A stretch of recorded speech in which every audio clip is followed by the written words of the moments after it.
দেখো এবং 0.25 0.25 0.12 0.39 লিখলাম আমি। ছোট থেকে আমাদের বড় সাজানোর কথা বলা হচ্ছে। ছোট থেকে বড়, ছোট থেকে আমরা বড় সাজাবো। দশমিক দিয়ে বুঝে যায় না।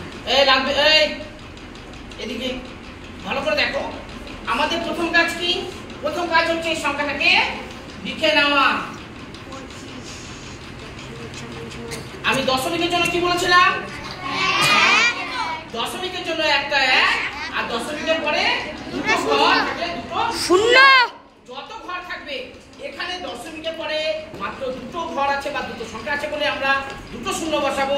যদি চারটে সংখ্যা থাকে চারটা শূন্য বসাবো। বোঝা গেছে? তাহলে দশমিকের জন্য একটা 1 আর দশমিকের পরে কটা ঘর আছে? দুটো। আর উপরে কত বসাবো? 25। 25। বোঝা গেছে? হ্যাঁ।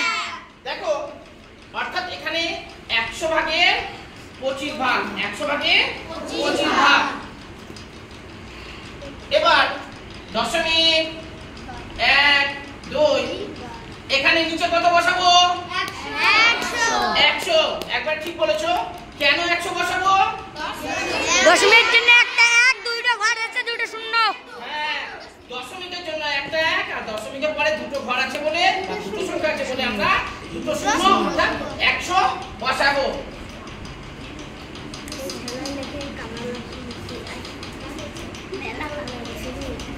বোঝা গেছে? তাহলে আমরা উপরে বসে দিই 12 অর্থাৎ সেটা হচ্ছে আমাদের 100 ভাগের 12 ভাগ। 100 ভাগের 12 ভাগ। 0.39 নিচে কত বসাবো?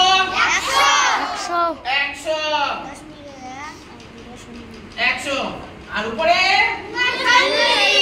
39 ভাগ 39। বোঝা গেছে? অর্থাৎ এটা কত? 100 ভাগের 39 ভাগ। পিয়াকে কোনো অসুবিধে? দেখে কিছু বোঝা যাচ্ছে? এটা হচ্ছে 100 ভাগের 25 ভাগ, 100 ভাগের 12 ভাগ, 100 ভাগের 39 ভাগ। তাহলে সবথেকে ছোট কোনটা হবে? 12। 12 হচ্ছে সবথেকে ছোট। তাহলে লিখি আমরা ছোট থেকে বড় সাজাই। ছোট থেকে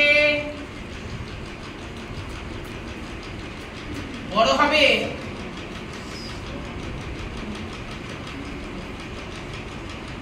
প্রথমে কত বসাবো? 12।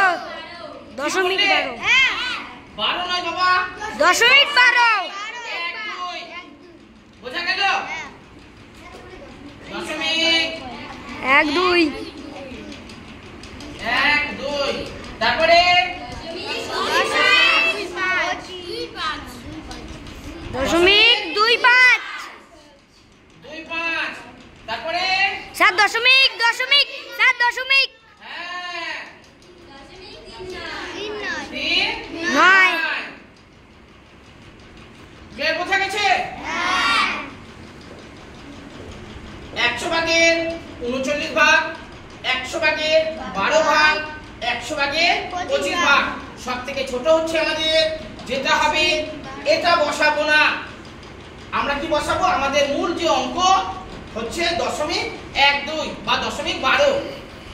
তারপরে হচ্ছে ছোট 0.25 অর্থাৎ 0.25 আর সবথেকে বড় হচ্ছে এখানের মধ্যে 0.39 বা 39।